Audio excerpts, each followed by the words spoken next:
أعوذ بالله من الشيطان الرجيم. بسم الله الرحمن الرحيم. هو الذي جعلكم خلائف في الأرض فمن كفر فعليه كفره ولا يزيد الكافرين كفرهم عند ربهم إلا مقتا ولا يزيد الكافرين كفرهم إلا خسارا. قل أرأيتم شركاءكم الذين تدعون من دون الله أروني ماذا خلقوا من الأرض أم لهم شرك في السماوات أم آتيناهم كتابا فهم على بينة منه بل إن يعد الظالمون بعضهم بعضا إلا غرورا. إن الله يمسك السماوات والأرض أن تزولا ولئن زالتا إن أمسكهما من أحد من بعده إنه كان حليما غفورا. وأقسموا بالله جهد أيمانهم لئن جاءهم نذير ليكونن أهدى من إحدى الأمم فلما جاءهم نذير ما زادهم إلا نفورا. استكبارا في الأرض ومكر السيء ولا يحيق المكر السيء إلا بأهله فهل ينظرون إلا سنة الأولين فلن تجد لسنة الله تبديلا ولن تجد لسنة الله تحويلا. أولم يسيروا في الأرض فينظروا كيف كان عاقبة الذين من قبلهم وكانوا أشد منهم قوة وما كان الله ليعجزه من شيء في السماوات ولا في الأرض إنه كان عليما قديرا. ولو يؤاخذ الله الناس بما كسبوا ما ترك على ظهرها من دابة ولكن يؤخرهم إلى أجل مسمى فإذا جاء أجلهم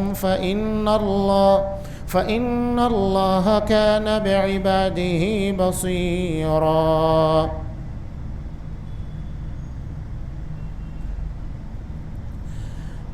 وہی ایسا ہے جس نے تم کو زمین میں آباد کیا، سو جو شخص کفر کرے گا اس کے کفر کا وبال اسی پر پڑے گا، اور کافروں کے لیے ان کے کفر ان کے پروردگار کے نزدیک ناراضگی ہی بڑھنے کا باعث ہوتا ہے، اور کافروں کے لیے ان کا کفر خسارہ ہی بڑھنے کا باعث ہوتا ہے۔ آپ کہیے کہ تم اپنے قرارداد شریکوں کا حال تو بتاؤ جن کو تم اللہ کے سوا پوجا کرتے ہو، یعنی مجھے یہ بتلاؤ کہ انہوں نے زمین میں کون سا جز بنایا ہے، یا ان کا آسمانوں میں کچھ ساجا ہے، یا ہم نے ان کو کوئی کتاب دی ہے کہ یہ اس کی دلیل پر قائم ہوں، بلکہ ظالم ایک دوسرے سے نرے دھوکے کی باتوں کا وعدہ کرتے آتے ہیں۔ یقینی بات ہے کہ اللہ تعالیٰ آسمانوں اور زمین کو تھامے ہوئے کہ وہ ٹل نہ جائے، اور اگر ٹل جائیں تو پھر اللہ کے سوا اور کوئی ان کو تھام بھی نہیں سکتا۔ وہ حلیم غفور ہے۔ اور ان کفار نے بڑی زوردار قسم کھائی تھی کہ اگر ان کے پاس کوئی ڈرانے والا آئے تو وہ ہر ایک امت سے زیادہ ہدایت قبول کرنے والے ہوں گے۔ پھر جب ان کے پاس ایک پیغمبر آ پہنچے تو بس ان کی نفرت ہی میں اضافہ ہوا، دنیا میں اپنے کو بڑا سمجھنے کی وجہ سے اور ان کی بری تدبیروں کی وجہ سے، اور بری تدبیروں کا وبال ان تدبیر والوں پر ہی پڑتا ہے۔ سو کیا یہ اسی دستور کے منتظر ہیں جو اگلے لوگوں کے ساتھ ہوتا رہا ہے؟ سو آپ اللہ کے دستور کو کبھی بدلتا ہوا نہ پائیں گے، اور آپ اللہ کے دستور کو کبھی منتقل ہوتا ہوا نہ پائیں گے۔ اور کیا یہ لوگ زمین میں چلے پھرے نہیں جس میں دیکھتے بھالتے کہ جو لوگ ان سے پہلے گزرے ہیں ان کا انجام کیا ہوا، حالانکہ وہ قوت میں ان سے بڑے ہوئے تھے، اور اللہ ایسا نہیں ہے کہ کوئی چیز اس کو ہرا دے، نہ آسمانوں میں اور نہ زمین میں، وہ بڑے علم والا، بڑی قدرت والا ہے۔ اور اگر اللہ تعالیٰ لوگوں پر ان کے اعمال کے سبب داروگیر فرمانے لگتا تو روئے زمین پر ایک جاندار کو نہ چھوڑتا، لیکن اللہ تعالیٰ ان کو میعاد معین تک مہلت دے رہا ہے، سو جب ان کی میعاد آ پہنچے گی اللہ تعالیٰ اپنے بندوں کو آپ دیکھ لے گا۔ سورہ فاطر آیت نمبر 39 سے آیت نمبر 45۔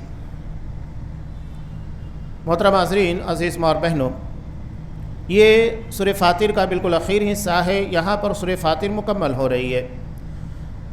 مشرکین جنہوں نے اللہ تبارک و تعالیٰ کے علاوہ معبود بنا لیے، اس کے بارے میں قرآن مجید نے چند سوالات کیے۔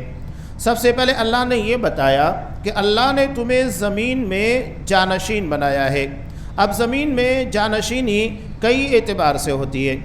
ایک تو یہ ہے کہ تم سے پہلے ایک نسل تھی، وہ تھے، اور ان کے بعد تم لوگ آئے، اس لیے کہ بغیر باپ کے اولاد وجود میں نہیں آ سکتی ہے۔ اس کا مطلب یہ کہ تم سے پہلے بھی زمین میں کوئی تھا، اس کے بعد اللہ نے تم کو بسایا، اور تم بھی زمین کے پر ہو، تم جاؤ گے تمہارے بعد کوئی اور آئے گا، یعنی ایک دوسرے کے جانشین اور خلیفہ بنتے جا رہے ہو۔ اور دوسرا یہ کہ زمین پر اللہ نے، حالانکہ یہ تفسیر جو بیان کی جاتی ہے محل نظر ہے کہ انسان زمین کے پر اللہ کا خلیفہ ہے، نہیں، اللہ تبارک و تعالیٰ کا خلیفہ نہیں ہے، یہ بیان کیا جاتا ہے، لیکن انسان زمین پر اللہ کا خلیفہ نہیں بلکہ خود اپنے سے پہلے نسل کا خلیفہ ہے۔ اس لیے کہ خلافت کس کو ملتی ہے؟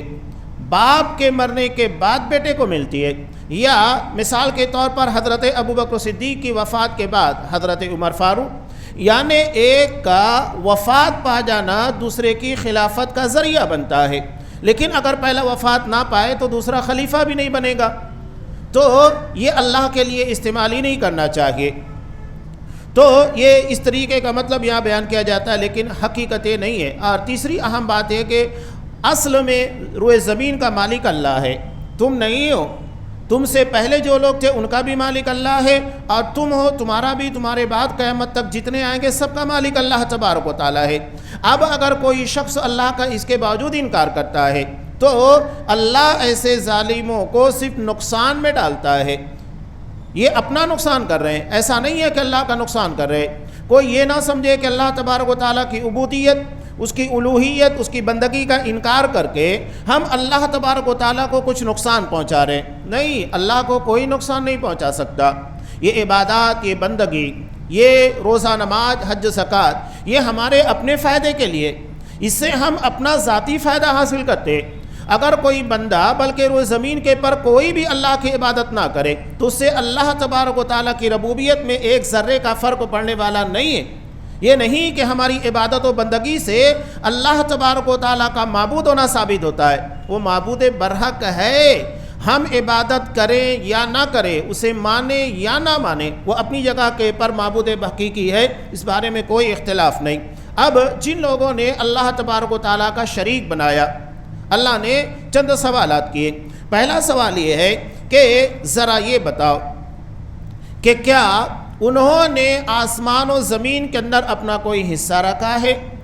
اللہ کے پارٹنر ہے، شریک ہے، جیسا کہ عمومی طور کے پر کمپنیاں ہوتی ہیں، کاروبار ہوتا ہے، اس کے اندر شریک ہوتے ہیں، پارٹنرز ہوتے ہیں، شیئرز ہوتے ہیں، کوئی اکیلا مالک نہیں ہوتا، لوگوں کے شیئرز ہوتے ہیں۔ تو کیا جن کو تم لوگوں نے اللہ تبارک و تعالیٰ کا شریک بنایا، ان لوگوں کا بھی اس کائنات میں کوئی حصہ ہے، یا انہوں نے اپنی کوئی حصہ داری نبھائی ہے؟ اللہ نے سوال کیا۔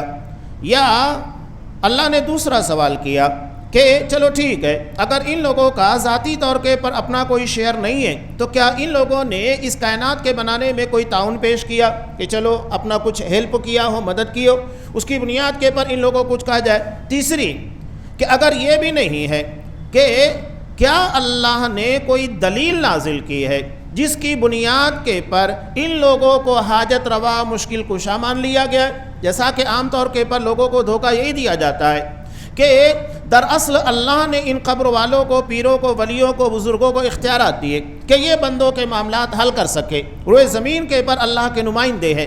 یہ ہے تو اللہ نے اس کے بارے میں بھی کہا کہ ام آتیناہم کتاب، کیا ہم نے انہیں کوئی کتاب عطا کی ہے، دلیل عطا کی ہے جس کی بنیاد کے پر انہیں حاجت روا مشکل کشا مانا جائے؟ یہ تمہاری زندگی کے پرابلمس کو سولو کرنے والے ہیں؟ قرآن دلیل کا مطالبہ کرتا ہے کہ ہے تمہارے پاس کوئی دلیل نہیں پیش کر سکتا، بلکہ انبیاء کے واقعات بتاتے ہیں کہ جو اللہ تبارک و تعالیٰ کے سب سے برگزیدہ چنندہ بندے ہوتے ہیں، سلیکٹڈ بندے ہوتے ہیں، ان لوگوں کا عالم یہ ہے کہ اپنی زندگی کے تمام مسائل اور پرابلمسوں کو اللہ کے سامنے پیش کیا، اللہ سے دعا مانگی۔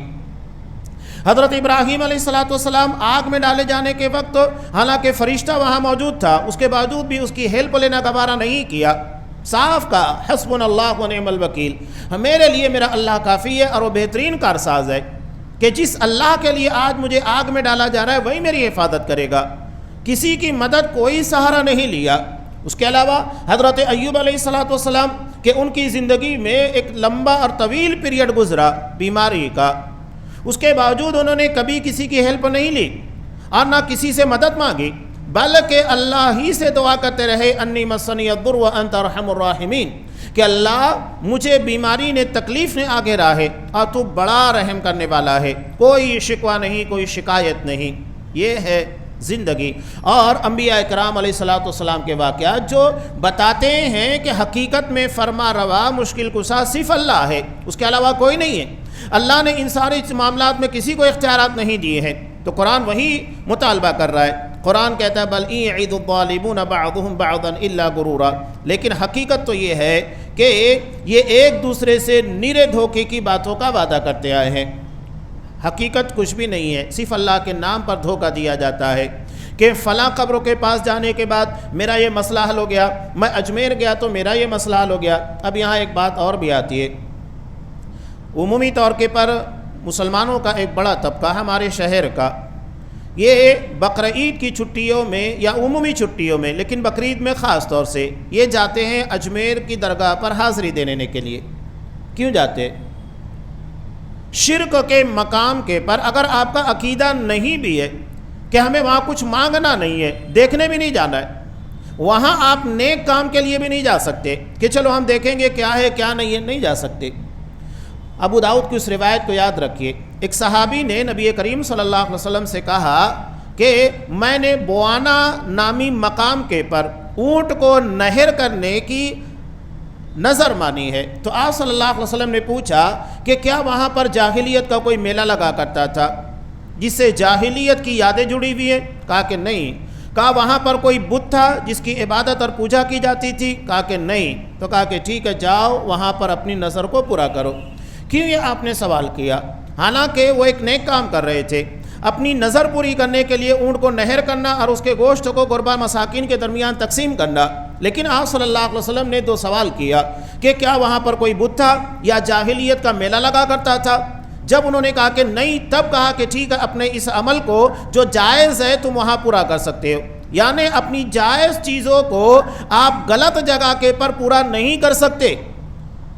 مثال بالکل واضح ہے کہ اگر آپ شراب خانے سے نکلیں گے، گرچہ آپ نے وہاں جا کر شراب نہیں پی، یا کسی سے ملاقات کرنے چلے گئے یا کسی کو اس عمل سے روکنے چلے گئے، لوگ تو آپ کو وہی سمجھیں گے شراب خانے سے نکلتا دیکھ کر کے آپ نے شراب پی ہوگی، خریدی ہوگی، گھر پر جا کے پی لیں گے، ہوتا ہے۔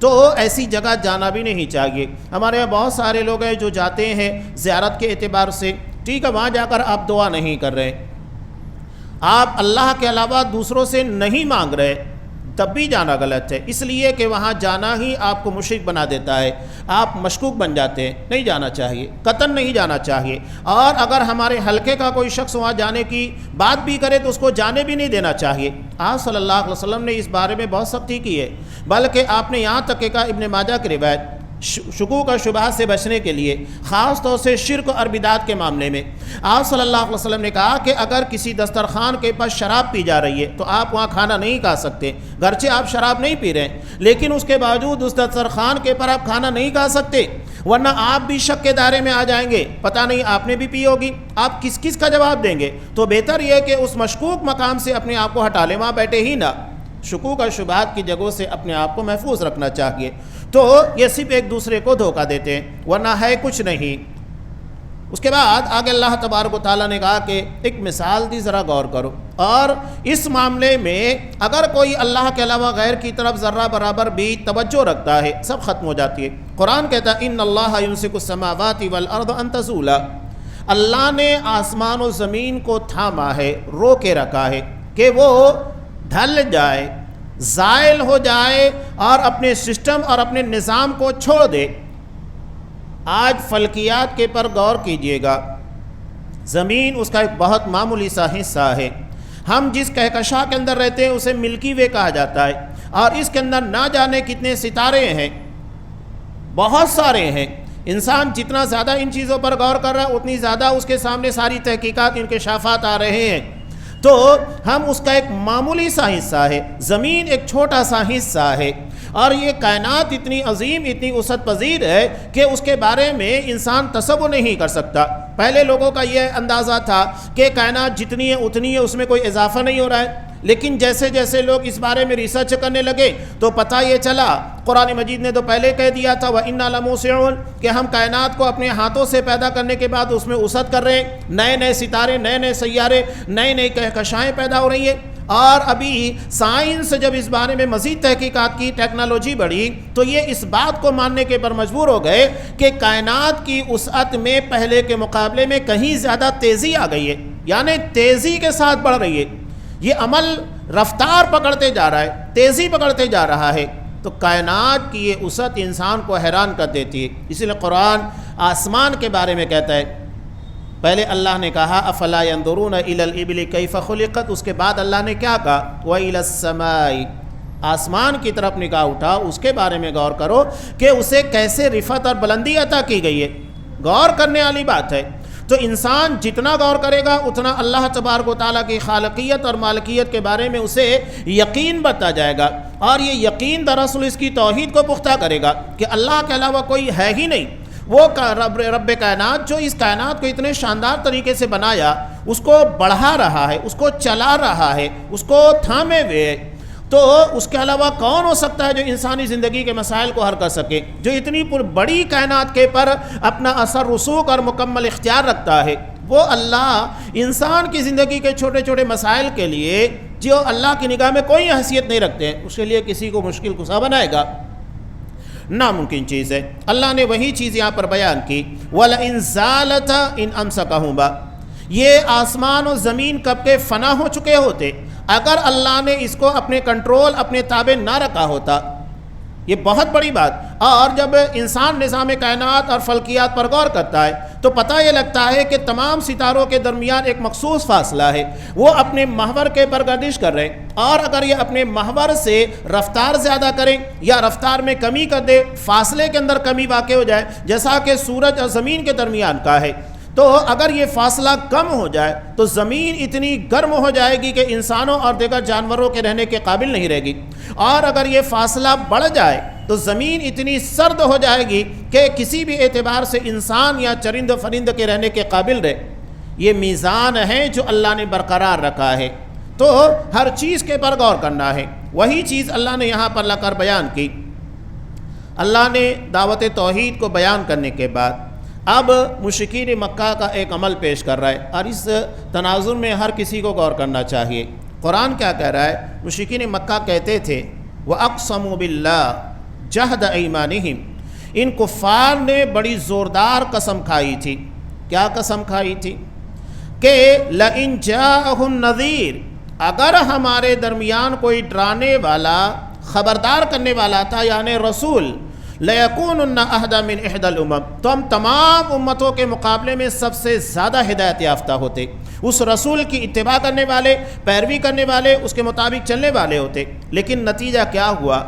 دیکھیے، آپ صلی اللہ علیہ وسلم کے پہلے مکہ میں یا اطراف میں کوئی نبی نہیں آیا۔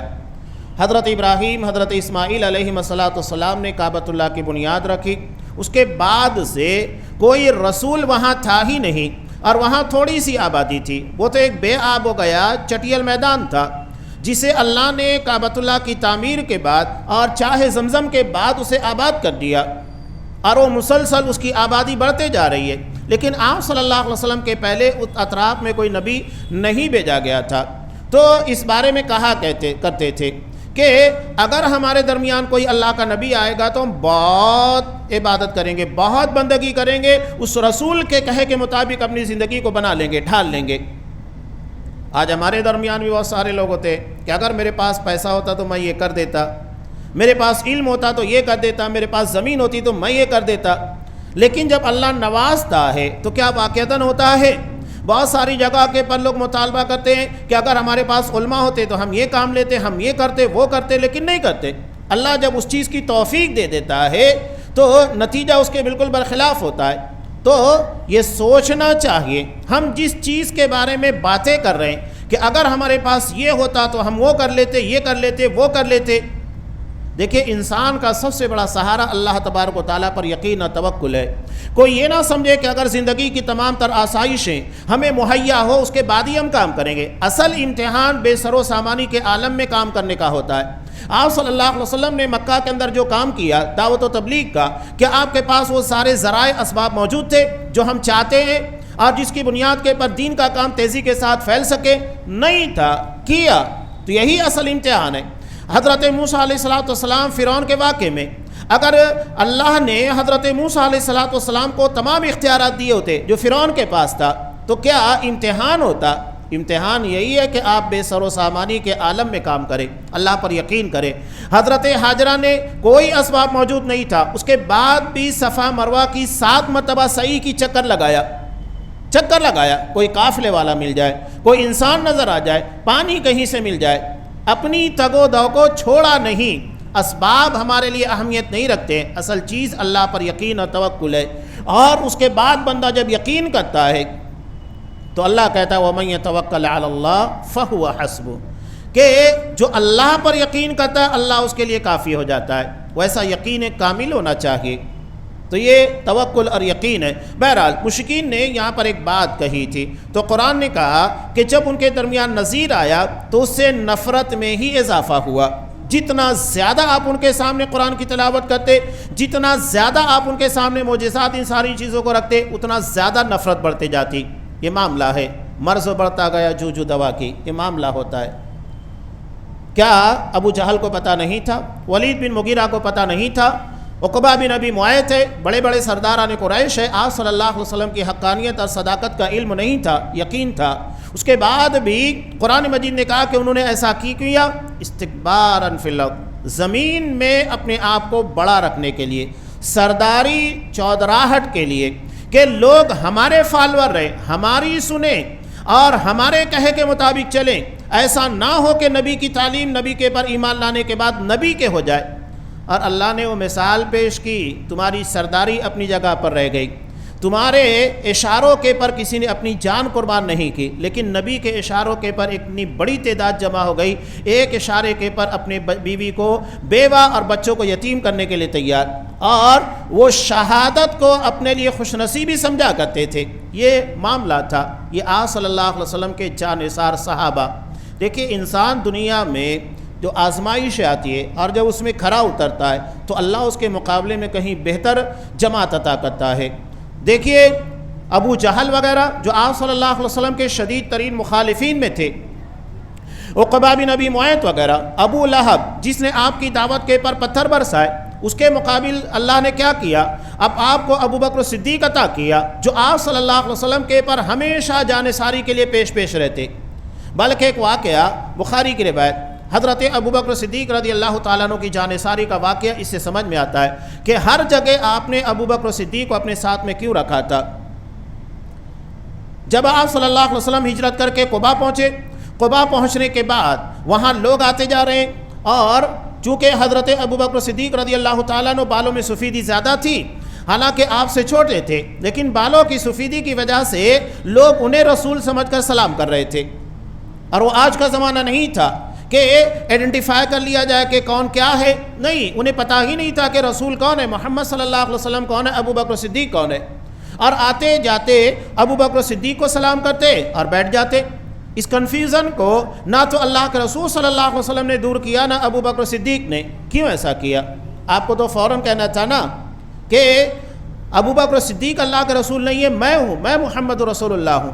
آپ نے اس کنفیوژن کو دور نہیں کیا، یہاں تک کہ جب تمام لوگ آ گئے اور آپ صلی اللہ علیہ وسلم کے پر دھوپ آنے لگی تو ابو بکر صدیق کھڑے ہوئے اپنی چادر کو تان دیا تاکہ نبی کے پر سایہ بنا رہے، دھوپ نہ آئے۔ تب لوگوں کو معلوم ہوا کہ یہ محمد صلی اللہ علیہ وسلم ہے، اور ہم جنہیں نبی سمجھ رہے تھے وہ ابو بکر صدیق ہے۔ کیوں ایسا کیا؟ دراصل آپ کے زندہ یا مردہ لانے پر 100 اونٹوں کا انعام تھا۔ اتنی بڑی رقم، اتنا بڑا انعام، کوئی بھی لالچ میں آنے کے بعد آپ صلی اللہ علیہ وسلم پر حملہ کر سکتا تھا۔ تو ابو بکر صدیق نے اپنے آپ کو آگے رکھا کہ آنے والا اگر کوئی بدنیت ہوگا اور نبی کے پر حملہ کرنا چاہتا ہے تو میں اپنے آپ کو آگے رکھوں گا کہ اگر کوئی نبی کے پر حملہ کرے اور آپ کی جان لینا چاہے تو میں پیش رہوں، میری جان چلی جائے چلے گا، محمد صلی اللہ علیہ وسلم کے پر آنچ نہیں آنا چاہیے۔ یہ جانثاری کا عالم تھا۔ بہرحال قرآن مجید نے کہا استکباراً فی الارض، یہ زمین کے پر تکبر کرنے، اپنے آپ کو بڑا رکھنے کے لیے، اور یہ بڑا مسئلہ ہے، چھوٹا مسئلہ نہیں ہے۔ چودراہٹ، سرداری، میری سنیں، میری اگوائی میں چلے، یہ سارے مسائل کی جڑ ہے۔ اپنے آپ کو بڑا بنا کر پیش کرنا، قابلیت صلاحیت کچھ بھی نہیں ہے، لیکن بڑا میں، میری سنو، مجھ کو بتاؤ کیا ہو رہا ہے کیا نہیں ہو رہا ہے، مجھے پوچھو، یہ سارے معاملات بڑے ڈینجرس ہے۔ اور یہی دراصل مشرکین مکہ کے سرداران کی ایک بڑی خامی تھی۔ یہی معاملہ فرعون کا بھی تھا، ورنہ قرآن مجید کہتا ہے کہ فرعون کو بھی حضرت موسیٰ علیہ السلام کی نبوت کے پر یقین تھا۔ وَاسْتَيْقَنَتْ أَنفُسُهُمْ، کہ انہیں اپنے جی میں پختہ یقین تھا کہ حضرت موسیٰ اللہ کے نبی ہیں، لیکن اپنی چودراہٹ کے لیے، سرداری کے لیے، اپنے بڑک پن کے لیے حضرت موسیٰ علیہ السلام کی نبوت کا کھل کر انکار کیا، کھل کر مخالفت کی۔ اور یہی بات دراصل ابو جہل، مغیرہ بن شعبہ، عقبہ بن معیط اور اخنس بن شریح، ابو لہب، ان تمام لوگوں کی بات تھی۔ یہ لوگ رات کو نبی کریم صلی اللہ علیہ وسلم کے گھر کے پاس قرآن سننے کے لیے جمع ہوتے، دن میں لوگوں کو منع کرتے تھے۔ یہ عالم تھا، یقین تھا آپ صلی اللہ علیہ وسلم کی نبوت کے پر، لیکن اسے کبھی بھی زبان سے اقرار نہیں کیا اور ہمیشہ مخالفت کرتے رہے۔ یہ بہت خطرناک وائرس ہوتا ہے، استکبار کا، تکبر کا، اپنے آپ کو بڑا ثابت کرنے کا۔